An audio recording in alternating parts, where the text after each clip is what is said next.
नमस्कार दोस्तों। आज हम वापस आपके लिए वैदिक गणित में चल रहे हैं और आज हम पढ़ रहे हैं वर्ग और घनफल। तो दोस्तों यहाँ थोड़ा सा नोट करने वाली बात यह है कि हमारे जो नई किताब है, जो पिछले साल एडिशन आया था, उसमें वर्ग की हमारे को सिर्फ और सिर्फ एक ही विधि दी गई है।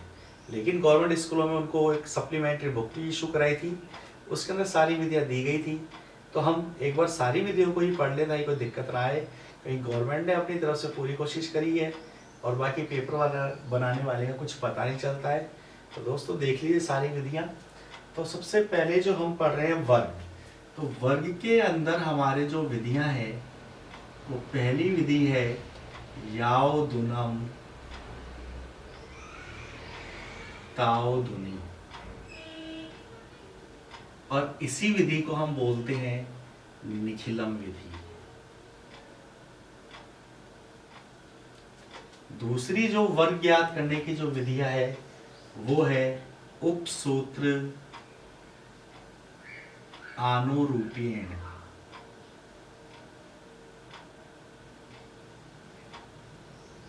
तीसरी जो विधि है वो है हमारे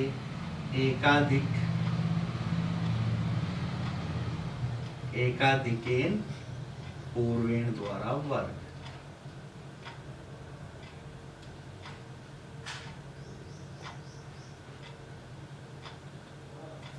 चौथी जो विधि है वो है संकलन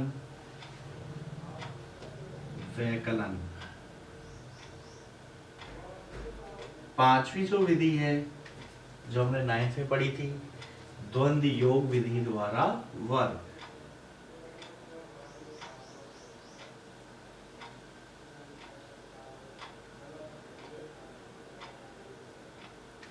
तो दोस्तों ये हमारी किताब में 5 विधियां दी गई है।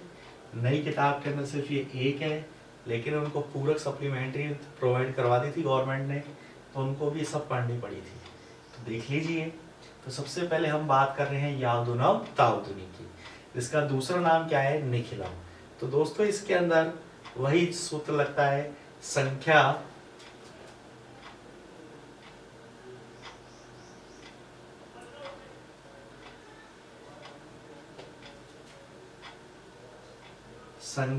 प्लस विचलन ऑब्लिक विचलन का स्क्वायर। तो दोस्तों देखिए, जैसे इससे हम एक सवाल लेते हैं 93, तो इसका आधार हो गया 100, विचलन हो गया माइनस के 7। तो संख्या हमारे 93, विचलन माइनस का 7 और माइनस के 7 का स्क्वायर, प्लस माइनस माइनस हो जाएंगे। 93 में से 7 को घटाएंगे तो 86 आ गए। 7 का स्क्वायर 49, आधार में 2 जीरो तो 2 2 संख्या लेंगे, तो यही हमारे क्या हुए? आंसर हो गए। तो दोस्तों बहुत इजी है, फार्मूला है संख्या प्लस विचलन ऑब्लिक विचलन का स्क्वायर। एक और देखिए, जैसे हमने ले लिया 106, तो आधार हो गया 100, विचलन हो गया प्लस 6। तो संख्या प्लस विचलन और विचलन का स्क्वायर, 106 में 6 जोड़ेंगे 112 और 6 का स्क्वायर 36। 2 जीरो तो 2 संख्या होनी चाहिए, तो यही हमारे क्या हो जाएंगे? आंसर हो जाएंगे। तो ये हमारी कौन सी विधि थी? यावदुनम तावदुनी। इसका दूसरा क्या नाम है? निखिलम। अगर दोस्तों इसमें थोड़ा सा याद रखना, अगर सवाल उपाधार का आ जाता है, किसका आ जाता है? उपाधार का, तो घबराने की जरूरत नहीं है। जो भी उपाधार अंक होगा वो इस वाले डिजिट के कहाँ लग जाएगा? बाहर लग जाएगा। कहाँ लग जाएगा? बाहर। यानी सूत्र क्या बन जाएगा? उपाधार संख्या प्लस विचलन और विचलन का स्क्वायर। तो दोस्तों बस इतना सारी दिक्कत है, तो आपको याद रखना है कि यावदुनम तावदुनी का सूत्र संख्या प्लस विचलन ऑब्लिक विचलन का स्क्वायर। और देखिए दोस्तों दूसरी विधि है हमारी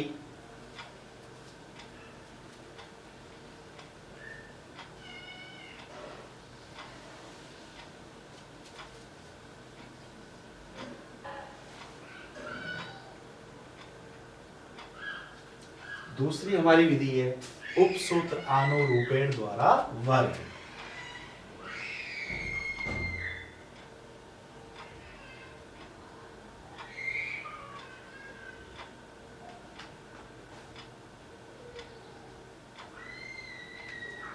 तो जैसे हमने ले लिया 16, अब इसमें पद होते हैं, कैसे होते हैं देखिए। सबसे पहले इसमें मैं जो कह रहा हूं उस पर फोकस कीजिएगा, वैसे हमें याद रखना है कि उपसूत्र आनुरूपेण के द्वारा जब हम वर्ग करते हैं तो सबसे पहले 3 खंड बनाते हैं।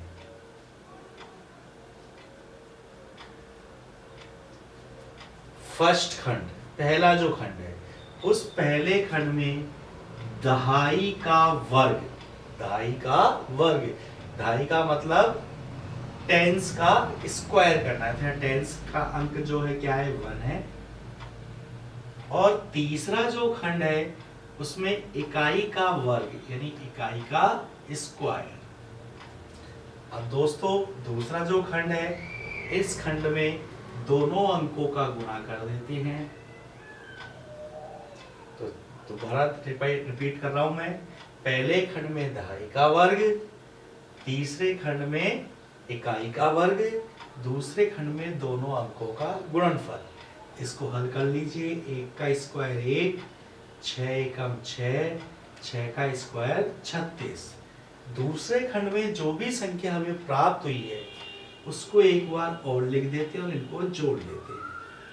36 के 36, 6 और 6 12 और 1 का 1। अब इनमें से एक एक अंक लेना है। कितने अंक लेने हैं? एक एक।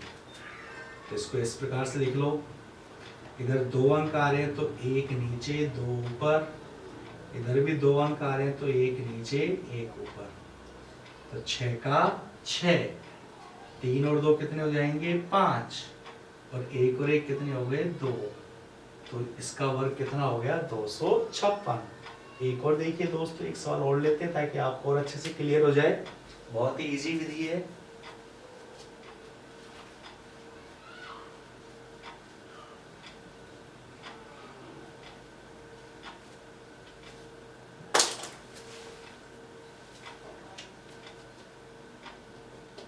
जैसे हमें किसका वर्ग करना है? 31 का। तो सबसे पहले अपन ने क्या बात करी? 3 खंड बनाते हैं। पहले खंड में दहाई का वर्ग, तीसरे खंड में इकाई का वर्ग, दूसरे खंड में दोनों अंकों का गुणा। अब इसको हल कर दें। 9 3 1। दूसरे खंड में जो भी अंक आता है उसको रिपीट कर देते हैं, एक बार और लिख देते हैं। 9 6 1, एक एक ही अंक आ रहे हैं तो यही हमारे क्या हो गए? आंसर। दोस्तों देख लीजिए, बहुत इजी है। ये कौन सी विधि थी? उपसूत्र आनुरूपेण। अब जो तीसरी जो विधि है वो है हमारे एकाधिकेर पूर्वेण। बहुत इजी है, 9th में भी पढ़ा था। और इसकी पहचान हमने बात की थी कि एकाधिक पूर्वेण के अंदर इकाई का अंक हमेशा क्या होता है? 5 होता है। क्या होता है? 5। यदि किसी भी अंक का इकाई का अंक 5 आ जाता है तो उसमें कौन सी विधि काम में लेते हैं? एकाधिकेन पूर्वेण। तो देखिए दोस्तों,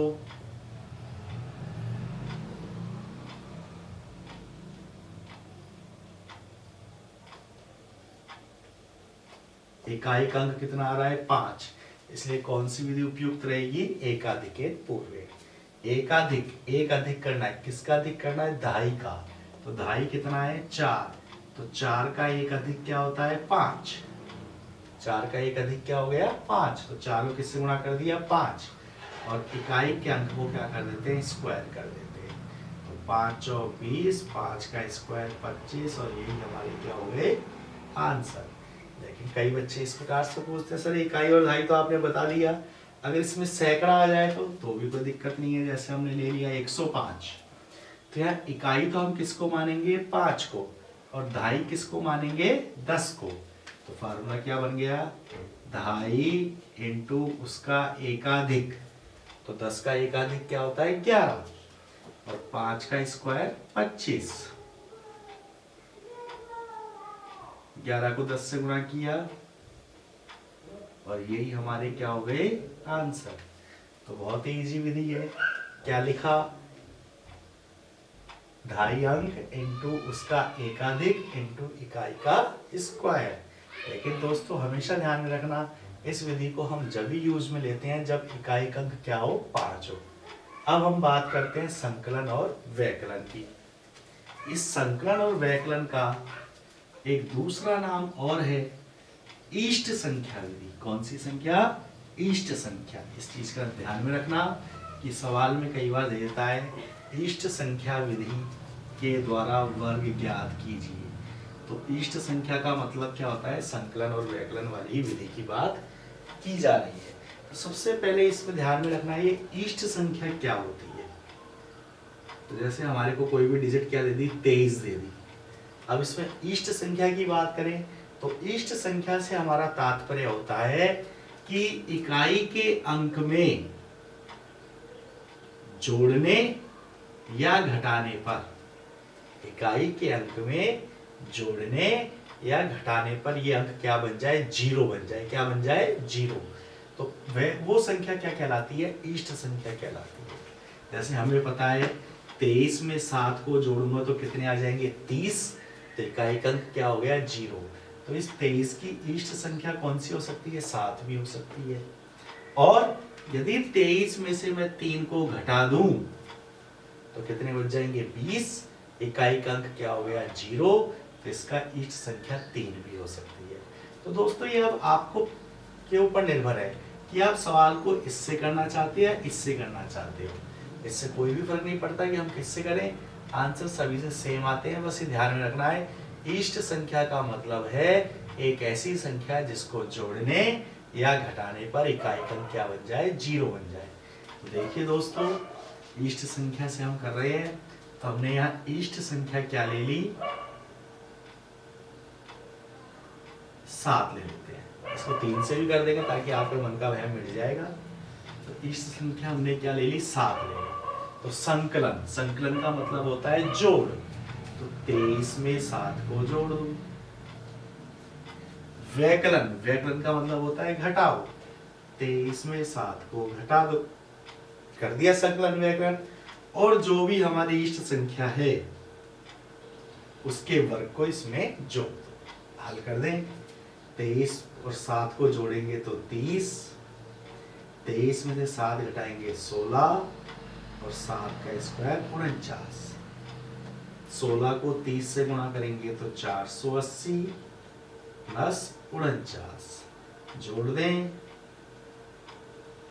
और यही हमारे क्या आ गया, आंसर आ गया। अब देखो दोस्तों मैं इसी सवाल को 3 से भी करके बता रहा हूँ, क्योंकि 7 को जोड़ने पे 30 होते हैं और 3 को घटाने पर कितने होते हैं, 20। हर संख्या की 2-2 इष्ट संख्या होती है। जैसे मैंने 23 का ही वर्ग कर रहा हूं, लेकिन मैं इष्ट संख्या क्या ले रहा हूं,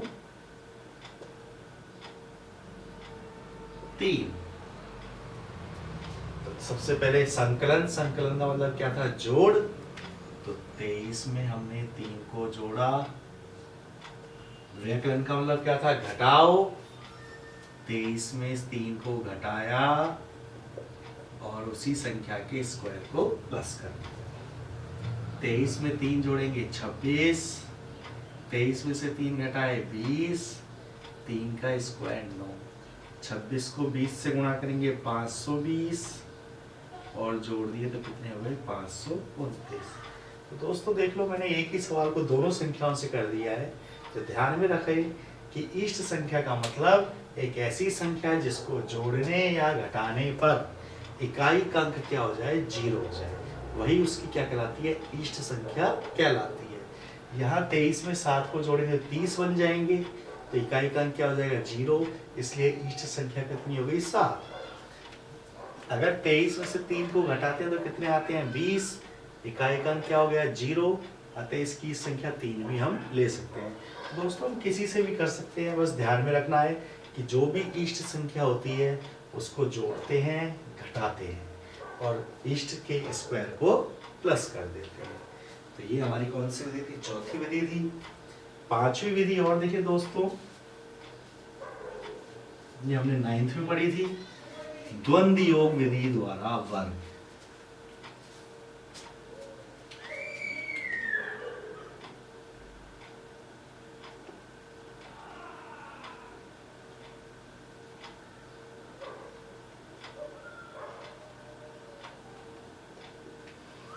तो द्वंद्व योग विधि में हमने 9th में पढ़ा था कि द्वंद्व योग के सूत्र होते हैं। जैसे मैं थोड़ा शॉर्ट में बता देता हूँ, अगर एक अंक होता है तो उसी अंक का क्या कर देते हैं, स्क्वायर। अगर दो अंक होते हैं तो दोनों अंकों का गुणा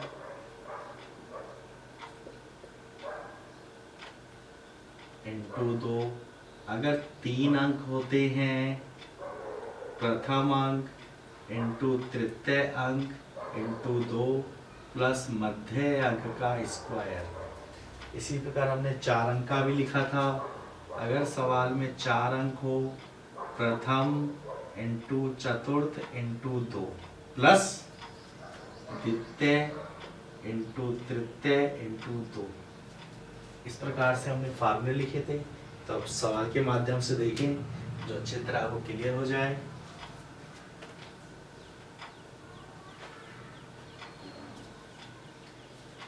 जैसे हमने सवाल ले लिया 362। दोस्तों सबसे पहले हमने इसको जमाया था। कैसे जमाते हैं उसको समझ लें। पहले एक अंक, फिर 2 अंक, फिर 3 अंक, बढ़ते क्रम में लिख दिया। अब इसको घटते क्रम में लिखेंगे। एक अंक कम हो जाएगा 62, एक अंक कम हो जाएगा 2। तो सबसे पहले इसको ऊर्ध्व त्रियक व्याप की जैसे जमाना है। अब इसको जमाने के बाद जो हमने फार्मूला लगाया वो यहाँ लग जाएंगे। यहाँ पर देखिए कितने अंक है, एक ही अंक है। तो एक ही अंक होता है तो उसी अंक का क्या कर देते हैं, स्क्वायर कर देते हैं। यहाँ पर 3 का क्या लग जाएगा, स्क्वायर। यहाँ देखो दोस्तों कितने अंक है, 2 अंक। तो अपन ने क्या लिखा था, दोनों अंकों का गुणा इंटू 2। तो 3 इंटू 6 इंटू 2, दोनों अंकों का गुणा इंटू 2। यहाँ देखिए यहाँ पर कितने अंक है, 3 अंक है। तो 3 अंक में अपन ने क्या लिखा था, प्रथम अंक इंटू तृतीय अंक इंटू 2 प्लस मध्य अंक का स्क्वायर। यहाँ पर देखिए दोस्तों कितने अंक है, 2 अंक है। तो दोनों अंकों का गुणा इंटू 2। यहाँ पर एक अंक है, उसी अंक का स्क्वायर। अब इसको हल कर दीजिए। 3 का स्क्वायर 9, 6 × 18, 18 दूनी 36, 3 दूनी 6, 6 दूनी 12 और 6 का स्क्वायर 36, 6 दूनी 12 और 12 दूनी 24, 2 का स्क्वायर 4। और हल करें 9, 36, 48, 24, 4। इन सब में से कितने अंक लेने हैं, एक एक अंक लेना है। 9, 3, 6, 4, 8, 2, 4 और 4। तो 4 का 4, 4 का 4। इसको इसमें जोड़ देंगे तो 8 और 2 कितने हो गए, 10, 10 की 0 हासिल लगी 1, 6, 4, 10 और 1 11, 11 की 1 हासिल लगी 1, 9 और 4 13। यही हमारे क्या हो गए, आंसर। तो कौन सी विधि थी, द्वंद्व योग विधि द्वारा वर्ग।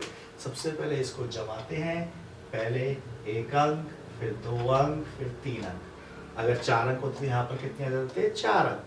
अब घटते क्रम में एक अंक हट जाएगा, फिर एक हट जाएगा। इस प्रकार से इसको व्यवस्थित करते हैं। अगर एक अंक होता है तो उसी अंक का क्या कर देते हैं, स्क्वायर। 2 अंक होते हैं तो दोनों अंकों का गुणा इंटू 2। 3 अंक होते हैं तो प्रथम अंक इंटू तृतीय अंक इंटू 2 प्लस मध्य अंक का स्क्वायर। वापिस 2 अंक आ गए, प्रथम अंक इंटू तृतीय अंक इंटू 2। एक अंक आ गया तो उसी अंक का स्क्वायर। एक सवाल और देख लीजिए जो आपको और अच्छी तरह हो जाए कवर।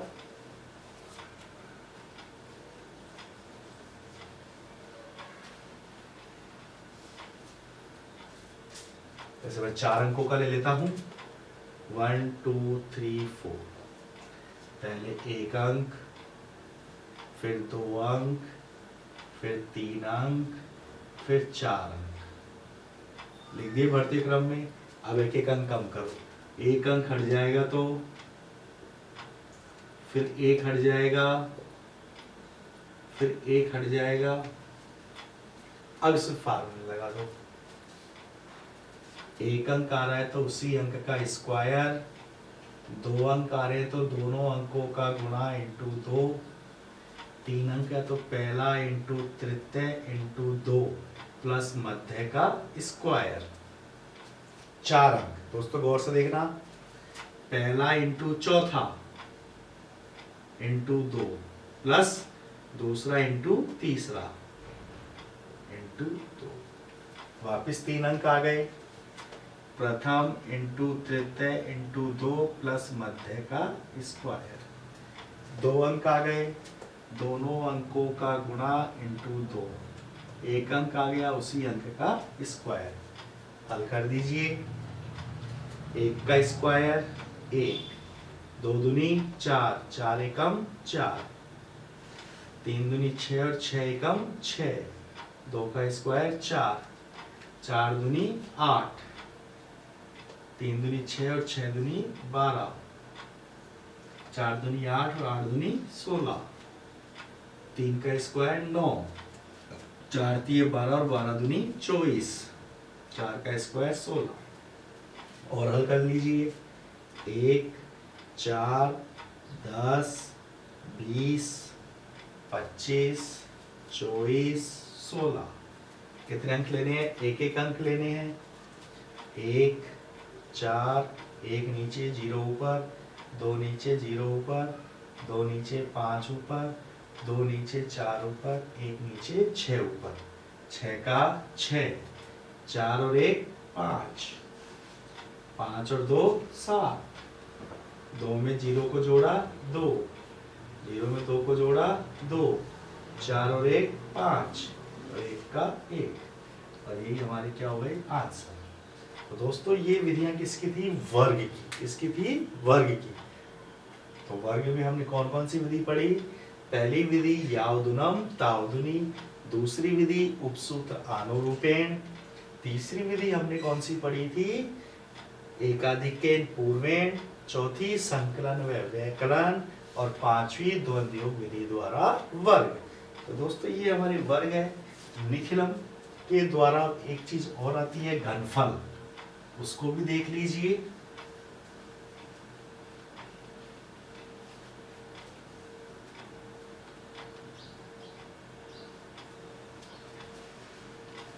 घनफल में हमारे नई किताब में एक ही दी हुई है, निखिलम विधि द्वारा।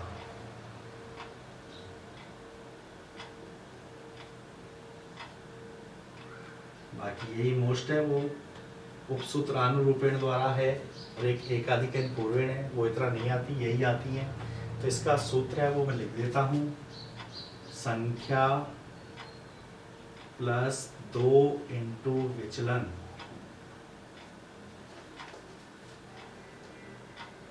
तीन इंटू विचलन का स्क्वायर और विचलन का क्यूब। दोस्तों ये इसका सूत्र है। अब देखिए इससे हम एक सवाल करते हैं। जैसे हमने ले लिया 14, आधार क्या हो गया हमारा 10, विचलन क्या हो गया 4, संख्या कितनी है 14, 2 का 2, विचलन 4, 3 इंटू 4 का स्क्वायर और 4 का क्यूब, 4 दूनी 8, 16, 16 3 48 और 4 का क्यूब 64। इसमें इसको जोड़ दें 22, 48, 64। दोस्तों आधार में कितनी जीरो है? 1, तो एक एक अंक लेंगे। अगर आधार 100 होता तो 2 अंक लेते। 4 का 4, 8 और 6 14, 22, 26 और 1 27। तो दोस्तों ध्यान में रखना है कि कौन सी विधि है, सूत्र निखिलम द्वारा घनफल। तो घनफल का सूत्र संख्या प्लस 2 इंटू विचलन 3 इंटू विचलन का स्क्वायर और विचलन का क्यूब। ध्यान में रखो दोस्तों, अगर यहाँ विचलन माइनस का होगा तो यहाँ पर ये क्यूब करते ये संख्या भी माइनस की आएगी, ये भी माइनस की आएगी। ये जब माइनस की आएगी तो इसको किससे बदलना पड़ेगा, प्लस से बदलना पड़ेगा। तो ये इसको क्या देगा, हासिल देगा। क्या देगा, हासिल। वैसे हम कर चुके हैं, कोई दिक्कत नहीं आएगी। अगर फिर भी दिक्कत आती है तो आप हमें कमेंट करके बता दीजिएगा, हम आपको रिपीट कर देंगे। तो दोस्तों ये हमारे घनफल और वर्ग हैं जो इम्पोर्टेंट है, इनको आप देखना अच्छी तरह। फिर भी दिक्कत है हमें कमेंट करें। एक हम देख रहे हैं व्यूअर तो ज़्यादा बढ़ रहे हैं लेकिन सब्सक्राइब कम बढ़ रहे हैं। तो दोस्तों ज़्यादा से ज़्यादा सब्सक्राइब कीजिए कि हमारे पास इतना टाइम नहीं होता कि हम सबको पर्सनल भेजा करें। अगर सब्सक्राइब आप कर दोगे तो आपको अपने आप नोटिफिकेशन मिल जाएगा। तो दोस्तों कल हम इसके अंदर कुछ वैदिक विधि द्वारा अनुप्रयोग हैं उनके बारे में चर्चा करेंगे। धन्यवाद।